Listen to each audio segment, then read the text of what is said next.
Ken Holland gets pantsed in his first free agency run with the Kings. Scribes are throwing darts trying to guess who the Lakers are going to get at center. And a key Dodgers reliever heads to the injured list for a second time this year. Good morning. I'm James. And this is your daily dose of sports and snark for the greatest sports city in the world, Los Angeles. This is the faithful Angelenos Morning Report. It is July 2nd, 2025. Welcome back to the Sanctum Sanctorum of LA Sports. Do you like being in the know about LA Sports? Well, if you do, click the like button. Click the subscribe button. There's a notification bell. Hit that. It'll let you know when we drop new content. Sharing is caring. Let people know we exist. And by all means, comment. Now, before we go through the news and notes, a very quick look at the scoreboard. Dodgers 6, White Sox 1. Shohei Ohtani has already hit 30 home runs this year. The lead in the NL West is 8, and the magic number slips to 70. Meanwhile, tonight, the White Sox are at the Dodgers once again at 7. And what do you say we get an early start on the news? We do not delude ourselves here at Faithful Angelenos. The first day of NHL free agency stank more than a farting contest in Pakistan. And to be honest, it was absolutely stunning. Utterly stunning. I've been a Kings fan since I was a kid, and we've been saying it here for weeks. The Kings hit this grand slam hire, right? With their new general manager, Ken Holland. Oh, happy day. We no longer have Rob Blake. Holland built a dynasty in Detroit. He got Edmonton to the Stanley Cup Finals. And by the way, the Kings had $20 million in cap space. You know, if the Kings are just a player or two away, Holland is our savior. Maybe not. Maybe not. The first kick in the privates on Tuesday morning came when defenseman Vladislav Gavrikov left for the New York Rangers. And why he left, at first blush, makes no damn sense whatsoever. Because it wasn't a question of the money. The Kings were willing to pay it. Moreover, New York's tax bracket is every bit as jacked up as Gavin Newsom's. It isn't about talent on the roster either. The Rangers missed the playoffs last year. You just can't explain why Gavrikov made this decision unless he simply didn't want to be in LA. Remember, Holland said Gavrikov's agent didn't even return his calls after a while. They were ghosting the Kings like if you got catfished on Tinder. Then fourth liner Tanner Jeannot left for Boston. And honestly, nobody was clamoring for Jeannot to come back. He had a career year back in 2022 when he scored 24 goals. Back then, people still thought Will Smith and Amber Heard were well adjusted. So that's all ancient history for Jeannot. Nobody wanted Tanner Jeannot back until they found out who Holland replaced him with.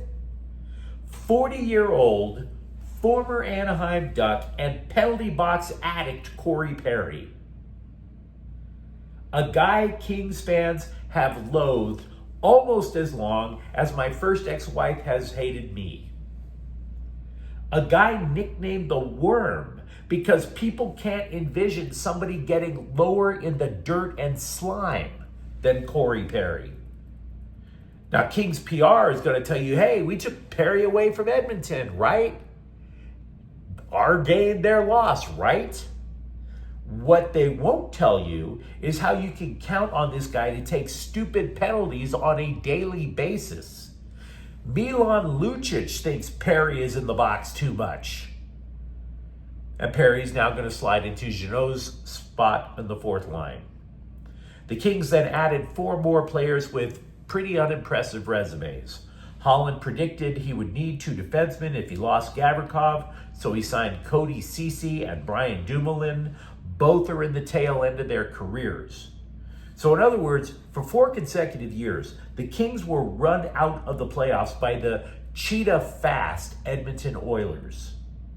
And Holland decided to get slower. He added a goalie in Anton Forsberg as a backup, which is strange because they signed Phoenix Copley a few weeks ago, and the Kings are loaded with goalie prospects, so they didn't really need a backup goalie. Finally, fourth liner Joel Armia signed. So what does all this mean? Well, a few weeks ago, we were talking about the possibility of the Kings adding an elite winger to supercharge the offense. And then we were sitting there saying, yeah, they're going to keep Gavrikov. They've got all the cap space in the world. Instead, Holland added 2 players to the fourth line, including one despised by Kings fans. They got significantly older and slower on defense, and they added a goalie when they didn't need to. Holland said that he wanted the Kings to get bigger and tougher. Well, that dude just blew through $16 million in cap space to get bigger on the back end of the roster. Instead of being on the cusp of a Stanley Cup contender, the Kings basically set fire to a tower of cap space. I can't be clearer than this.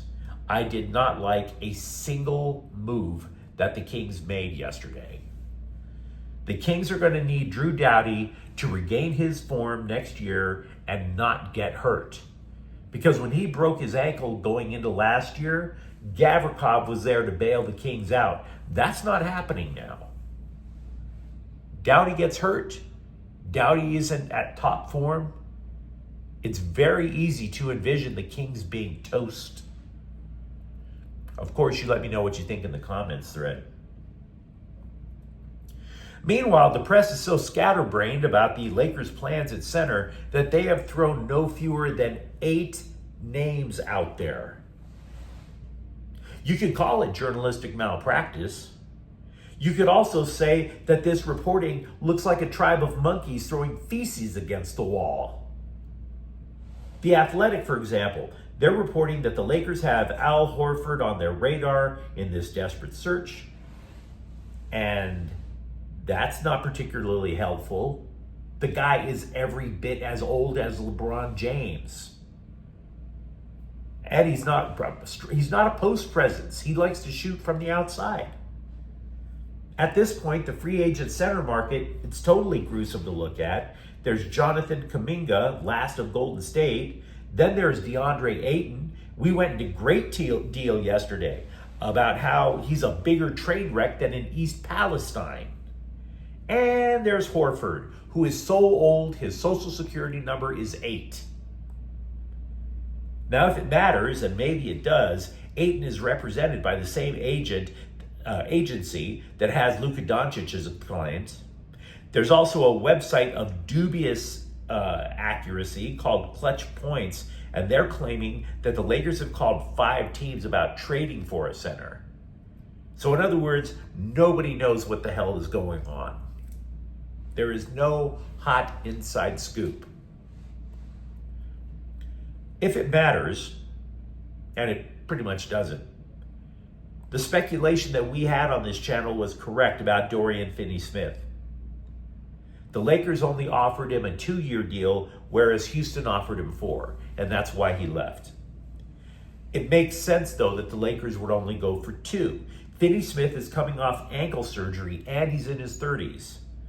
The Rockets are possibly going to regret that contract in years 3 and 4.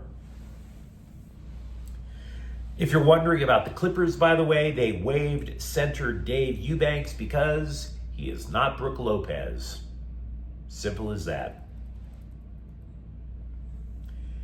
Here is something we haven't done in a surprisingly long time, but it is time for another injured Dodger pitcher update.